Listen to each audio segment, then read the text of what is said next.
কেউ খেয়ে বুঝতেই পারবে না এটা মিষ্টি আলু দিয়ে তৈরি, কারণ এতটা দারুণ হয়েছে খেতে। এই জন্য প্রথমে মা মিষ্টি আলু সিদ্ধ করে নিল। সিদ্ধ করে নেওয়া মিষ্টি আলুর ছাল মা ফেলে দিল। তারপর মিষ্টি আলুগুলো মা ভালো করে মেখে নিল আর এর মধ্যে কর্নফ্লাওয়ার দিয়ে আবার মেখে নিল। তোমরা কেবল দেখতেই পেলে মিষ্টি আলু কিন্তু মা মেখে নিয়েছে। এরপর এই মিষ্টি আলু মাখাকে ভালো করে মিষ্টির শেপ দেওয়া লাগবে। এইভাবে করে অল্প একটু মিষ্টি আলু নিয়ে মা হাত দিয়ে এইভাবে করে মিষ্টির শেপ করে নিল। এইভাবে করে যখন মা মিষ্টি তৈরি করছিল, আমি তো ভেবেছিলাম মিষ্টি আলুর মিষ্টি কেমন জানি না খেতে হবে, কিন্তু তৈরি করার পর বুঝলাম না, সত্যিই একদম দারুণ খেতে। এইভাবে করে অনেকগুলো মা মিষ্টি তৈরি করে নিয়েছে। এখন মা চিনি শিরা তৈরি করে নিল।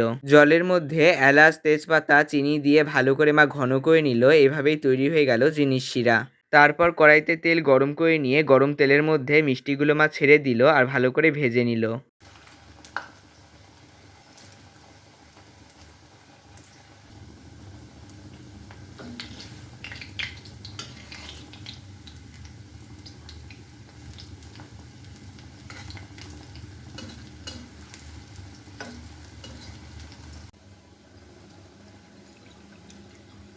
তারপর ভেজে নেওয়া মিষ্টিগুলো একে একে তুলে নিয়ে চিনির শিরার মধ্যে মা ছেড়ে দিল।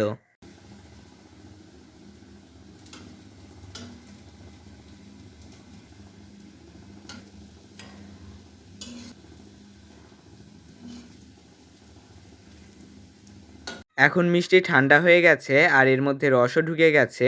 মিষ্টি আলু দেখতে যেমন সুন্দর হয়েছে, খেতেও তেমনই অসাধারণ। কেউ দেখে বলতেই পারবে না এটা মিষ্টি আলু দিয়ে তৈরি। আর আপনারাও একবার বাসায় ট্রাই করতে পারেন।